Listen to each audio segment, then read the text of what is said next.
Hi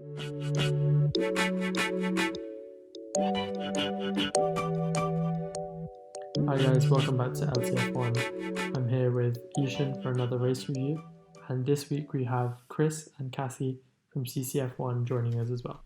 Thanks for having us on. Happy to be here. So we have a lot to talk about this week, but let's start at the beginning. Before the race even started, all four of us tried to make predictions. None of us got the predictions right. But what sort of mind frame were you guys in before the race had even started? We had two very different predictions on our side. I personally thought that it was going to be Bottas first, Russell second, and then Perez was going to make a mad dash into third. But I was thinking this way because from what we saw last race, it seemed like P2 was not the strong side to be starting on. So I was a bit shocked that it actually ended up playing into his favor. But yeah, I was thinking that Valtteri was going to put the pedal to the metal, so to say, and pull out a strong result for once. Yeah, you could definitely. My hope was for Max to just take both Mercedes in on the first turn, much similar to last race, but except this time Hamilton doesn't get away well. But quite content with the way it played out in the end. But that's what I was looking at mostly in terms of looking at the grid. My initial prediction was Verstappen first and George Russell second. And the reason that I predicted that is because I thought that today, with no Hamilton, Verstappen would see this as his best opportunity to win.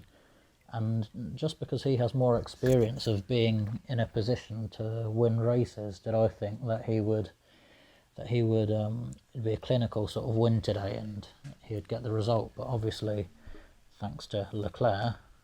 Well, I mean, Leclerc had a really good qualifying session himself, so what ended up happening was an extreme letdown for his race overall. Yeah, and you sort of got the feeling that because he'd qualified so high, he was pushing too much. Yeah, I do agree with the point that I think Leclerc would have been trying to gain as many places as he could at the start because he knows that the Mercedes are going to be faster than him, the Red Bulls are going to be faster than him, the McLarens are probably going to be faster than him. So I don't blame him for trying to make the lunge, but maybe he tried it too early, and yeah, I'd say it's 50-50 his fault. I'd say 50% it's because he knows his car's inferior to some of the other cars at the top of the grid. But I think, as I say, he should have made the lunge a bit later. Seems like he's been having a little bit of an issue with those tight inner corners and just having that door closed on him. This isn't the first time we've seen him kind of make this mistake throughout the season. So I wonder what his headspace was after that, because I think this is now the third or fourth time that he's been in this position, but this was probably the biggest incident that resulted from it. Yeah, and that's maybe something that experience will bring as well. A calm head comes with experience. We can't forget that he's only in his second season with Ferrari this year. Even though he had such a great standout season, he's still a rookie. And it even took Verstappen all those years to really get up to a mature stage in his career. It could be. I'd be curious to see if Ferrari manages to actually get some pace into the car next season, if this is just a driver error or if there's something that isn't really permitting him from staying out of those situations. Yeah, and I guess it's every time he out-qualifies the car and he gets it high up the grid, he feels even more pressure maybe to make sure that he stays at the sharp end of the grid, because obviously that's where he wants to be. So maybe in that he's just pushing the car a little bit too much and a little bit too far.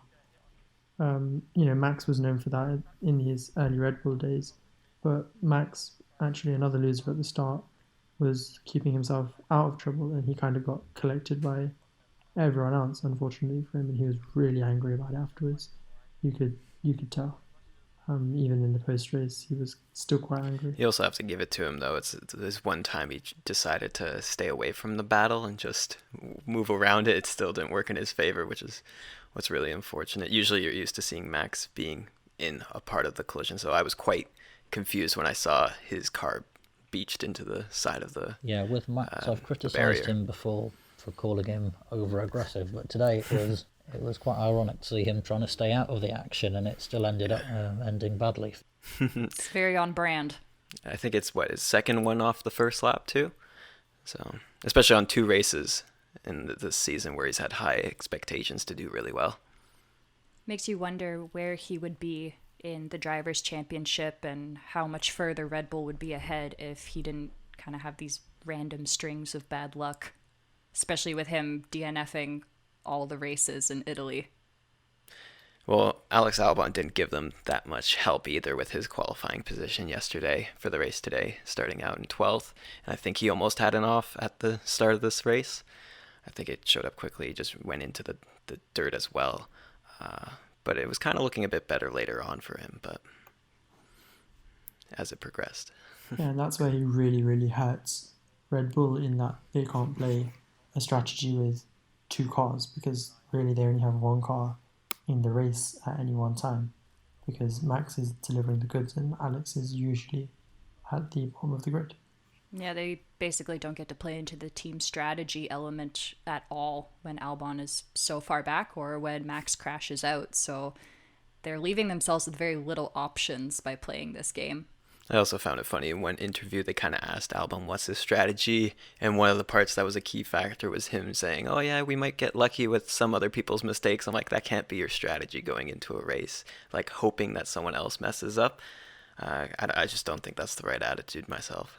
I couldn't agree with you more. That's a terrible attitude to go into a race with. And maybe it's because he knows he's not getting the seat. He knows that he's not going to be there for next year. I'm not sure because I did see in another interview how he was talking about postseason testing and working on the car over the winter. So I don't know if that was him just trying to be a blind optimist or if he has some sort of intel. I think with Albon, the thing is, because I'd say his confidence has been knocked quite a lot this season by him not performing as well as he should. And I think he may be resigned to the fact he's not going to get a seat next year. So I think maybe that's why he's mentioned about other people's mistakes rather than him talking about his own driving and how his own driving get him back in it personally. Personally, I think what they should do is put Alex back with Pierre, let him build his confidence up a little bit. I know that there is such a strong desire to see Yuki in that second seat, but it's not going to be the end of the world if he spends another year in F2 where he would most likely win the championship. And then you can get Perez up in that Red Bull and have two very aggressive style of driving that might suit the car a bit better. In worst case, you just sign him for 1 year, and if it doesn't work out, then I'm sure Albon or Gasly wouldn't mind the promotion back up to the team. It's debatable just to see how well they do with AlphaTauri, like Gasly's been doing quite well. So yeah, I think there's no risk in Red Bull promoting or bringing on someone like Checo to the team and moving Albon back down. It might reset him as well. Yeah, well, I've heard recently in rumours that Alex Albon isn't interested in going back to AlphaTauri.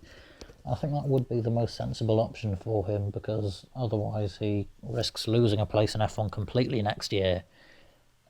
And so I think he should take the place in AlphaTauri. And I think Perez, I don't think Red Bull can ignore him much longer. I don't think they can put it off much longer, the announcement. And I think today especially will show that he needs a seat next year and it needs to be at Red Bull.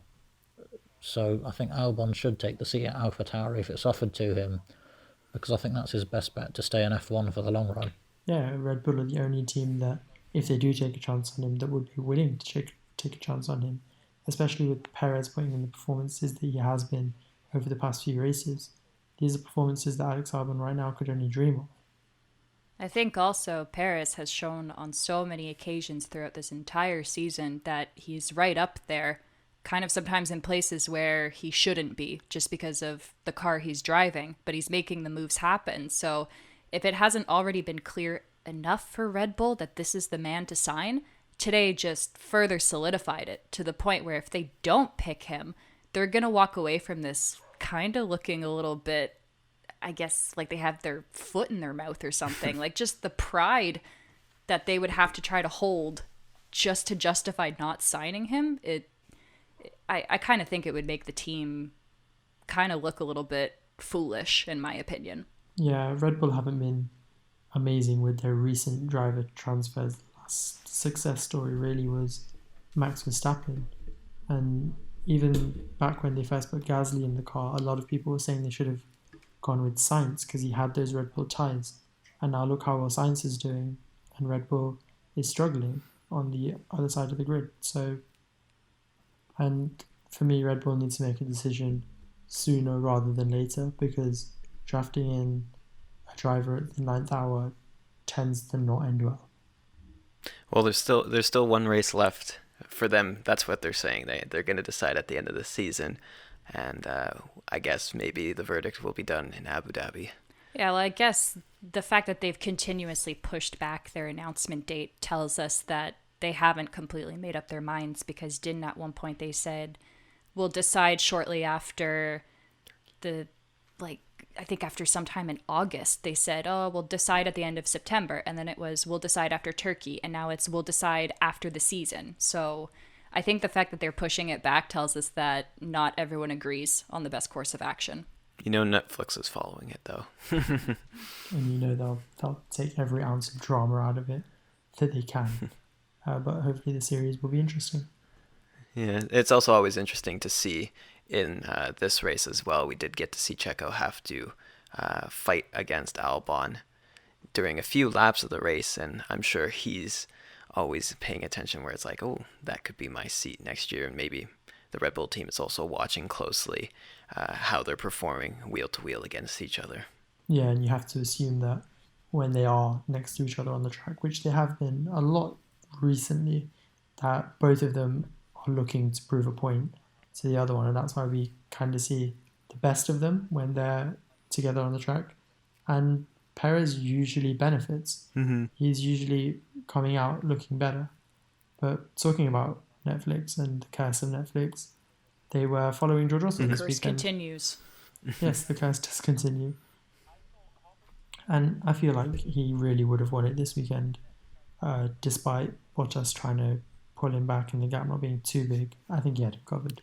Yeah, I was watching the times between Bottas and Russell and just seeing if Russell was getting away with it, much similar to, let's say, in another race where Hamilton's lead just increasingly gets larger. But in this situation, it was roughly pretty close. It seems like at some times Russell mentioned on the radio he had either low power or no power at one point, and then the gaps kept getting shorter and shorter, ever so slightly. So I do wonder, had no safety cars or virtual safety cars during this race had happened, would Bottas have ever caught up to Russell?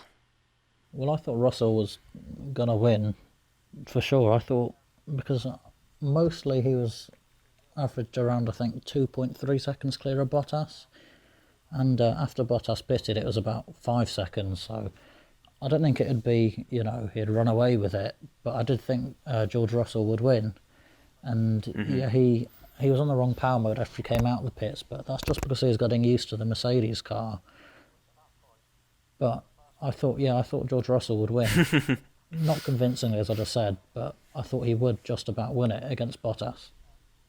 Hypothetically, had nothing gone wrong in the race and Mercedes hadn't messed up with the tyres or anything.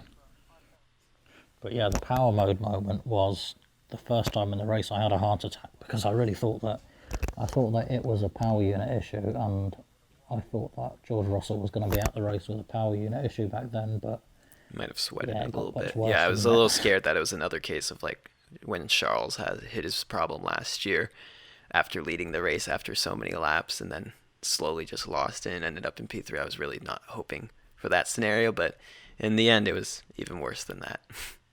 Yeah, I think it definitely would have been easier for George if he had made the mistake or he had spun out, because then it would have been down to him. But I think the fact that the team messed up and it wasn't his fault at all, I think that was the hardest bit for him and the hardest bit for everyone watching, because yeah, he didn't deserve it at all, and it was just something completely out of his control. So yeah, I think it would have been easier for him if it had been him that had made an error or spun out or crashed like Leclerc did.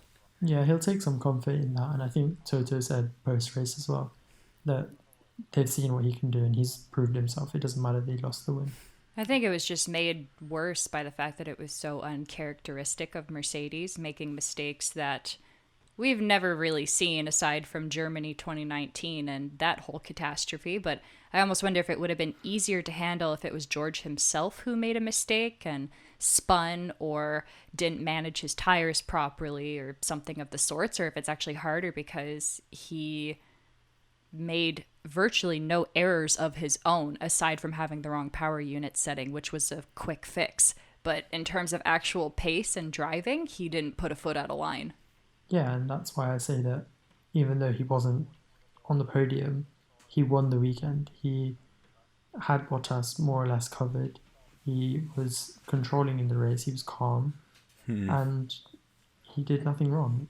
And he gave us exciting racing. That's not something we see from Mercedes normally. He was giving us some really good overtakes as well during the race. Considering in a Mercedes, like usually you would hear like last week, Bottas was having a hard time in like the dirty air to make overtakes, whereas in this case, George was flying by people. Yeah, last week it was said about Bottas that, the Mercedes car, because they want to make it the fastest every year, and they want to be the fastest car ever in F1, that it's bad in traffic. But I think George Russell dispelled that myth today, because at the end he was in, a lot of traffic, and when he came out of the pits into fifth, was it? He was in a lot of traffic and he made his way through fairly easily. So yeah, I think it just showed what a good quality driver that George Russell is. And I think that would be the team's biggest takeaway from the weekend, seeing how well he proved himself under pressure, and Absolutely. when things weren't going his way, he still did everything he needed to. He was vocal over the team radio. He didn't collapse, and that would be a big plus point in his favour, with the team, and that's what they're looking for, someone experienced, because usually you get a younger driver in, and you have to deal with the emotion and the lack of maturity, but George doesn't seem to display any of that deficiency. He's quite on top of everything and very professional. Yeah, I mean, the fact that when he was handed just one of the worst possible outcomes that you could be given as a driver, and he just put his head down and still tried to get the job done to the best of his abilities, I think that shows that not only does he have the talent, he has the mental resilience to get the job done when it counts. And the mental side is almost just as important as the physical and technical ability behind the car. And I think it was showed by George Russell as well that every circumstance he found himself within the race, he always fought back.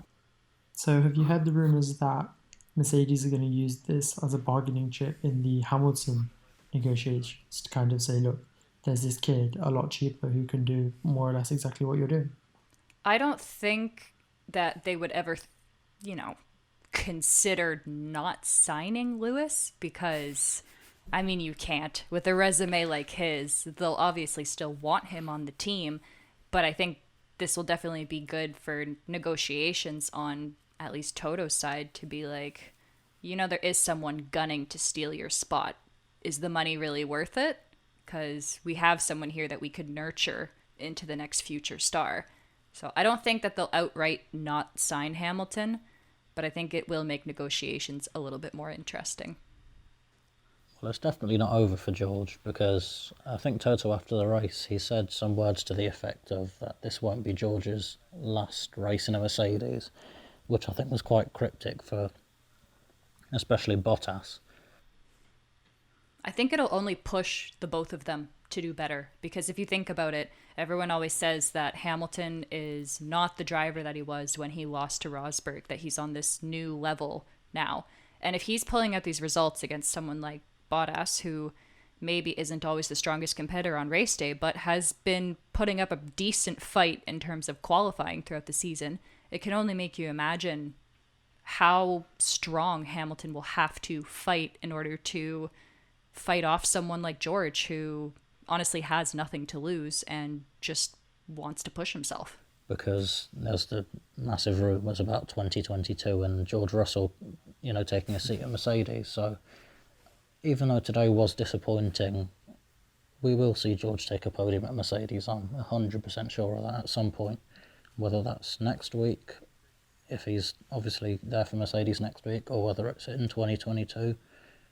Yeah, so obviously disappointed today, but It will happen. Yeah, and there's still It hope will. that in future races, should he be signed, that he gets another chance at fighting for the podiums. So maybe we'll all get to relive this same feeling again if, let's say, he signs for Mercedes and on his first race of the season, he pulls out a win over Hamilton. I mean, I still definitely think that he'll be back in the car next weekend. Yeah, I hope so too. Obviously, we hope that Lewis gets over COVID and recovers fast, but it would be really nice to see Russell in the car. And I think there's some travel restrictions or something complicating whether Lewis can even get out of Bahrain. Anyways, so hopefully we see George. Totally agree with that because, yeah, I've also been seeing apparently some rumors that there may even be travel restrictions between the two countries that if you don't turn a negative result while you're in Bahrain, you can't fly into Abu Dhabi. So I think Lewis's chances, if he's still showing symptoms at this period in time, I think there's a pretty big risk that he's not going to be able to race next weekend. Which gives George the perfect opportunity to come back. It also gives Bottas a really good opportunity to prove himself again. He's won the championship, so at least he doesn't have to stress about any of that. Exactly. Maybe in Euro for 2021, win the championship, and then go home. It's time for the young drivers after that. You can retire for the season. Exactly. It would make things a lot more interesting, wouldn't it? And we'd get to see a kid like George Russell in the car every year, maybe. Hopefully, if George Russell does get the drive in Abu Dhabi, which he will smash, I'm sure, if he does get it, it's a bit more of a calm race. It's not one that plays with our emotions because George very easily could have been out at turn one with everybody looking quite racy and the Mercedes getting very close together. It's a miracle that they didn't all come together. Fortunately, he wasn't the one who ended up. Could you imagine if on turn one Max ended up taking out Russell at the same time and we didn't get the full race experience of what Russell could have performed? I think that would have been the most gutting. I'd have stopped watching. That would have been it. The TV's off, the remote's thrown across the room. George needed to get points. I don't think very many people could have taken that heartbreak, even though we were all lined up for a much deeper heartbreak a little bit later on in the race. And at that point, when George had to come in again, I thought it was, when he had the slow puncture, I thought that was a Bottas thing because obviously Bottas was on much older tyres and the commentators were already talking about him. So I was kind of like, wait, a Mercedes has gone down, and then, oh no, it's okay, it's Bottas. And then the realization hit that, no, that's George, unfortunately. But there's some things you just can't do anything about it. If you remember back to Bottas in Baku, I think, a couple of years ago or last year, when he was about to win and he went over debris a few laps from the end, he never seems to be able to catch a break. Yeah, we had to... Sorry, go ahead. Yeah, Bottas is the king of bad luck, and he seems to have rubbed a bit of that bad luck off on George this week. Hopefully he can bounce back and maybe get Netflix away next week. Yeah, we sort of had to go from first the mindset that, oh, he's actually potentially going to win this race, to after the first incident, okay, he's going to fight for a podium at least. Like, we kept changing what we were going to settle for, and then at the end we just had to settle for points at the end, and luckily he was able to pull it off with the so few laps he had left. Maybe if he does go back to Williams now, he's got a little bit more added confidence to get points in that car. But I really hope he doesn't have to go back to Williams this season. Maybe they can try for next season. But for now, George Russell is a Mercedes driver. Well, if George Russell had to go back to Williams next week, it'd be like, going from winning the lottery to going back to your 9 to 5 the next day. It'd be absolutely soul destroying for him. Maybe in a Williams. Yikes. You don't know, the new owners could flip that team around. Oof. But I think it would also be super important for, like you said, for George to continue with Mercedes in Abu Dhabi, because I don't think he would be able to handle going back to the Williams now after such a powerful race to end up back fighting to get into Q2. So I think that satisfies Ishan's George Russell segment of the race. Maybe we can talk about some other drivers now. Having to put aside my disappointment for George Russell not winning today or not even getting a podium, I had to set myself back on the mindset of how happy I was for Checo Perez, because last week he had the power unit failure in the last few laps. So today it really showed how mentally strong he is and how resilient he is that he managed to come back and, win today. So yeah, I was really happy for him, and he really deserved it after how long it's been without him having a win. 186 races, I think. I think that's right. Yeah, it just felt like the ultimate redemption, and my God, what a comeback drive. I mean, to be knocked down virtually to last on the first lap and then end up first coming across the finish line on the last lap. Like, you can't write this stuff. That's just an unbelievable story to be able to tell in an unbelievable way to get your first win. Yeah, I don't think anyone could be not happy with a Perez podium, because let's be honest, he has deserved it, and it's fitting that if he doesn't have a drive for next year, this is an awesome way for him to bow out, accomplishing something and then leaving. Especially after last week too, with his engine failure. That probably added a lot of more emotion to this win. And considering I think he's been the longest current F1 driver to go without a race win of 10 years. The whole podium, really, with Perez, Ocon and Stroll, needed that confidence boost. Ocon, out of everyone, is really going to need it. He's been out for a year. That must have hurt. And then coming back and having to deal with Ricciardo has really been difficult for him, and getting to grips with a new car. And then next year he's got another challenge coming, two-time world champion. So he needed this little celebration. I was going to say, he's definitely going to need that high level of confidence going into next year when you have a teammate like Fernando that just shows no mercy. I mean, you can tell that Ocon was struggling a little bit in terms of comparing himself to such a strong competitor like Ricciardo, but at least Ricciardo's a happy-go-lucky guy and can kind of make the team atmosphere a little bit more enjoyable for everyone. You know that Alonso's going to come in there wanting to absolutely dominate, so Esteban needs the good results. He needs the confidence boost, and hopefully he can continue up next weekend to kind of drive that confidence into the winter testing and then into next season. Well, if you think of Danny Ricciardo as like a sort of nice sunny day, with all due respect to Fernando Alonso, because obviously you have to respect everything that he's done within F1, it's kind of a bit like a rain cloud coming in to replace Danny Ricciardo, because he's going to be so set on dominating, and whether he will or won't, we'll see, but he'll be so set on coming in and dominating and winning that, it may knock Ocon's confidence. So I think it's really important that Ocon got the podium today that he deserved, and that the confidence will hopefully carry through with him to next season. And there must be a lot of pressure on him already, because obviously Alonso has been in the garage with the Renault team for the past few races, so that will already be putting pressure on Ocon, a lot more than it will be putting pressure on Daniel Ricciardo, because he's leaving, he's going to McLaren next year.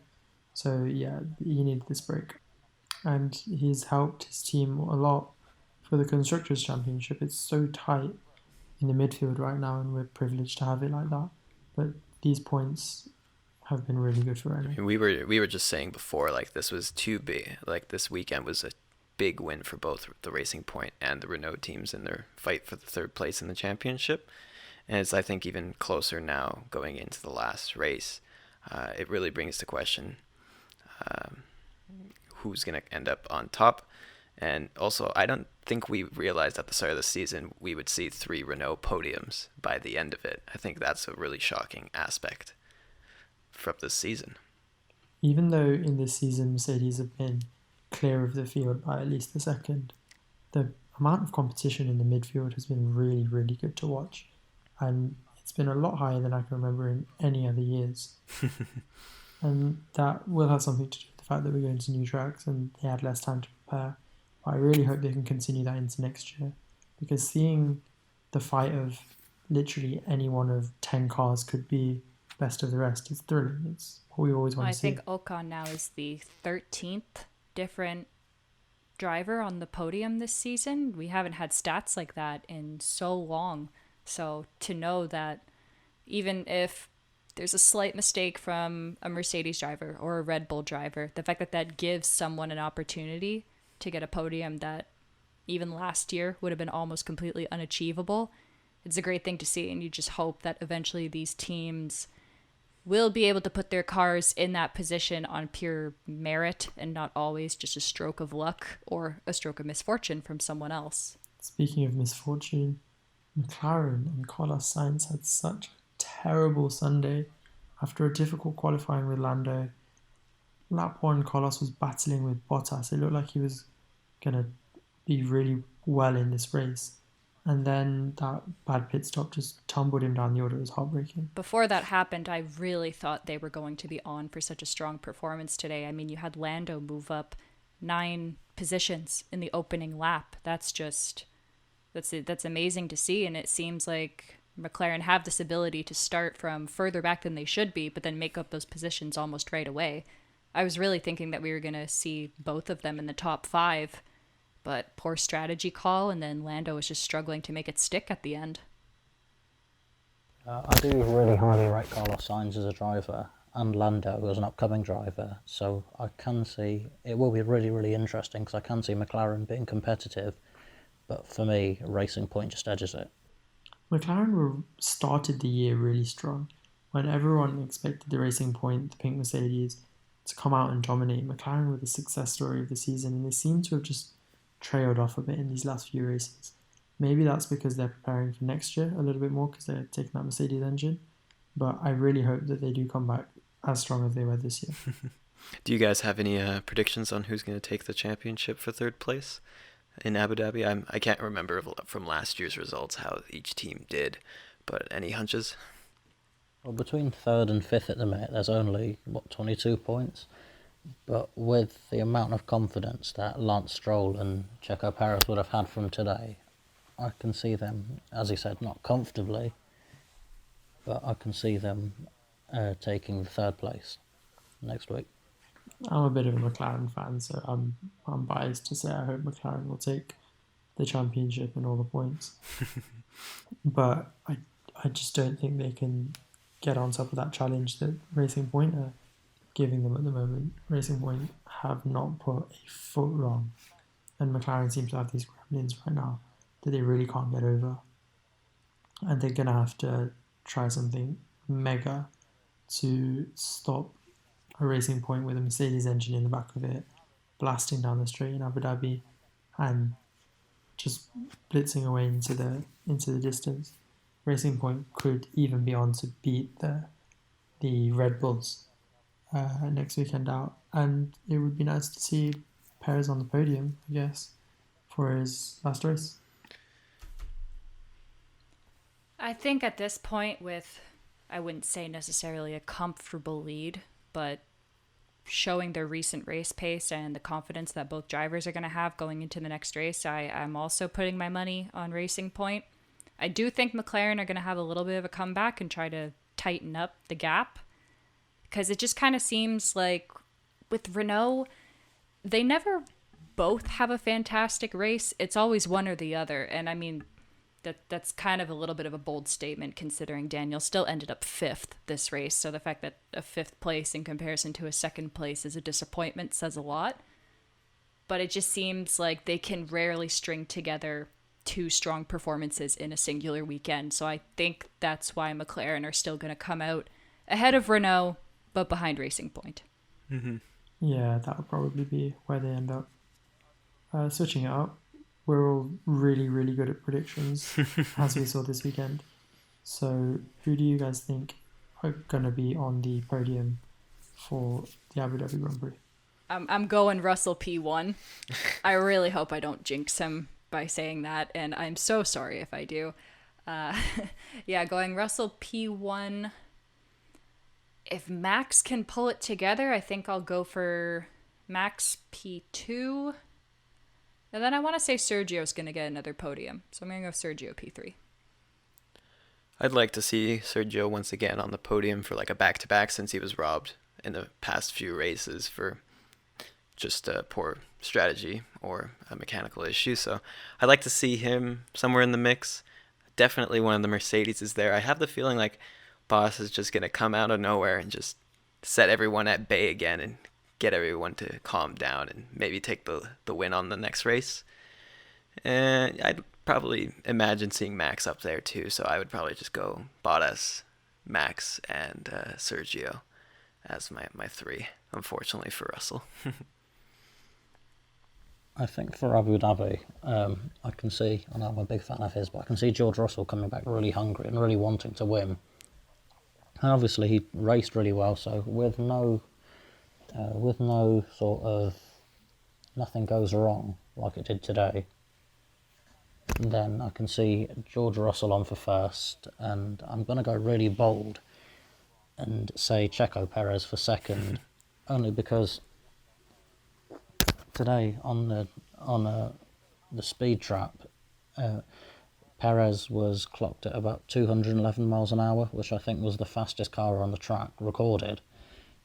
And with his confidence, which is going to be sky high going into the next race, I can see Perez pipping Verstappen to second, and then I can see Verstappen taking the last place on the podium, with Bottas coming fourth, because I don't know, I just can't see Bottas doing it next week personally for me. Well, I'm going for the podium that I want to see. It might not happen, but I want to see it. I'm going to go George Russell to win with a 20-second margin. And then let's have Alex Albon prove all of his doubters wrong, as were most of his doubters, coming in with P2. And then just for the perfect fairy tale podium, we'll have the rest of the Twitch quartet behind them. Lando in P4, and Lando in P3, and Leclerc maybe in P4. That would be amazing. Ooh, Last lap Lando. spicy. Exactly. That'd be interesting. I do wonder, I can't remember the stat, if pole position is very important at Abu Dhabi.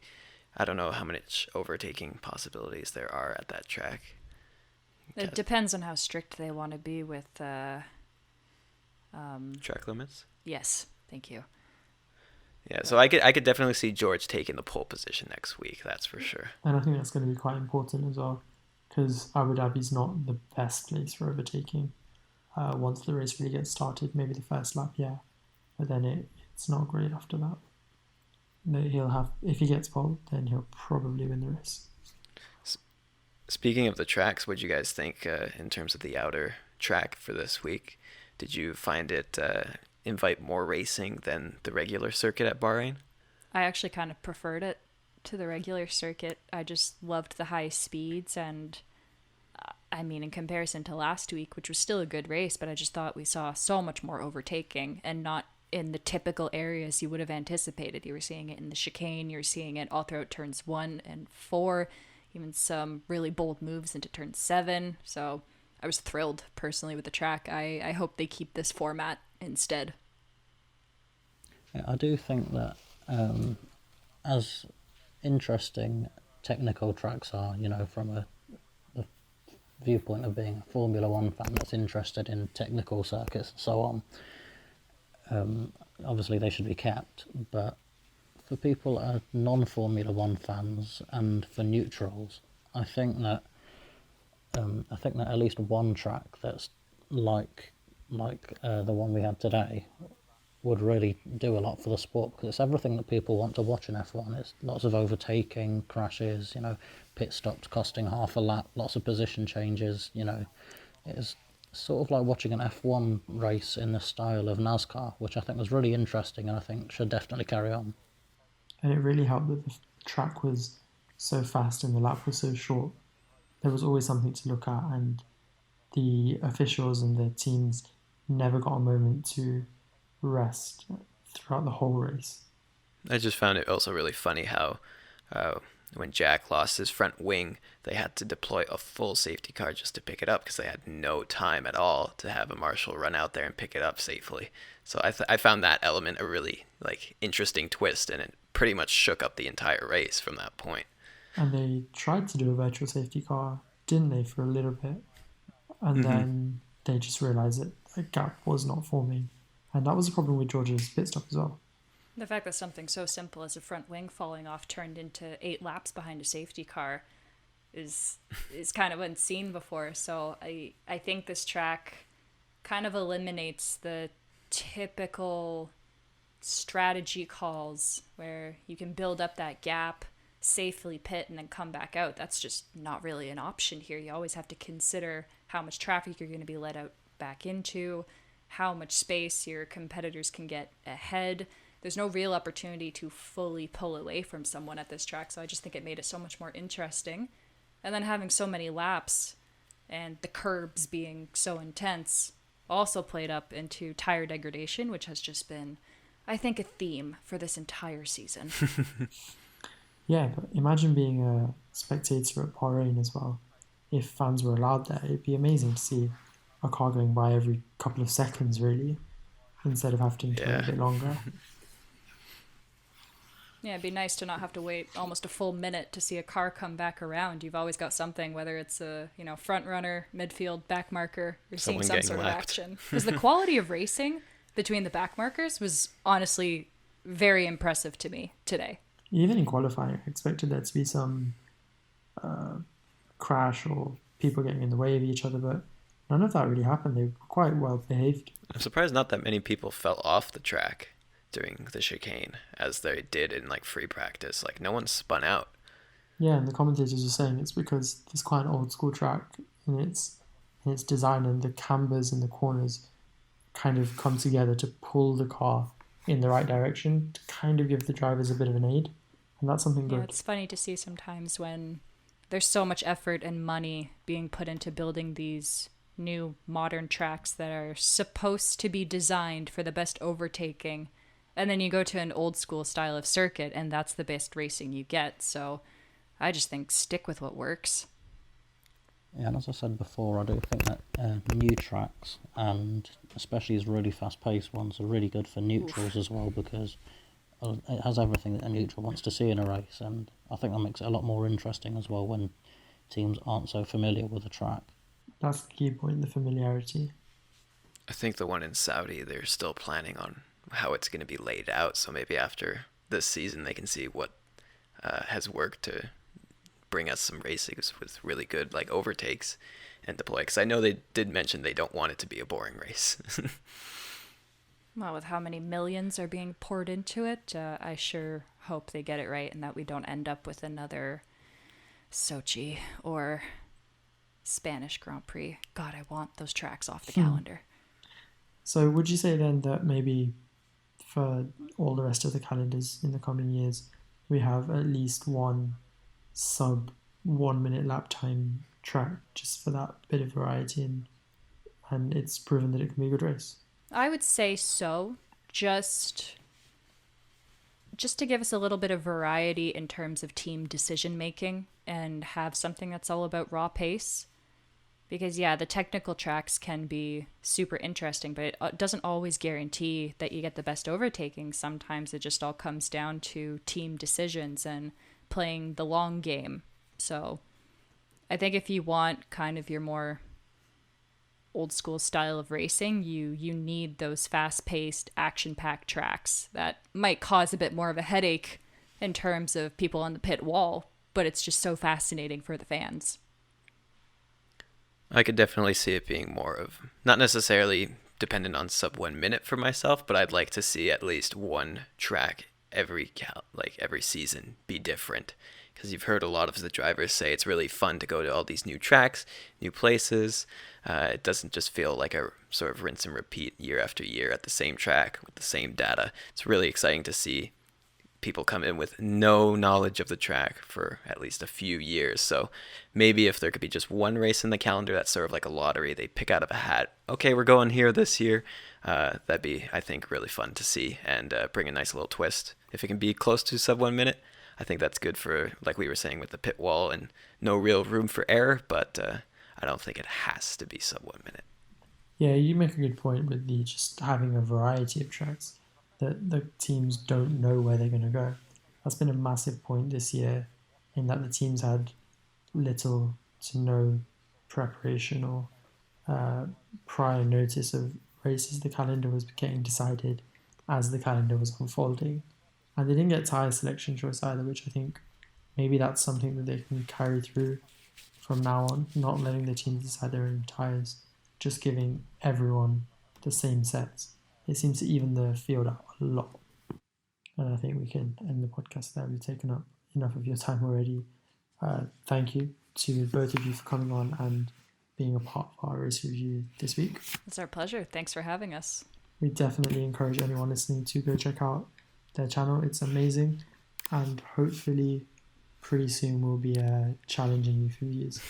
Yeah, no, thank you so much for inviting us on, and for those of us, because our race reviews are only like 10 minutes, our viewers can also get a longer deep dive on our thoughts of the race and what's coming up here too. So I think this is a great opportunity for us as well. Well, cheers guys. As always, for the listeners, if you've enjoyed what you've heard today, then like, share and subscribe.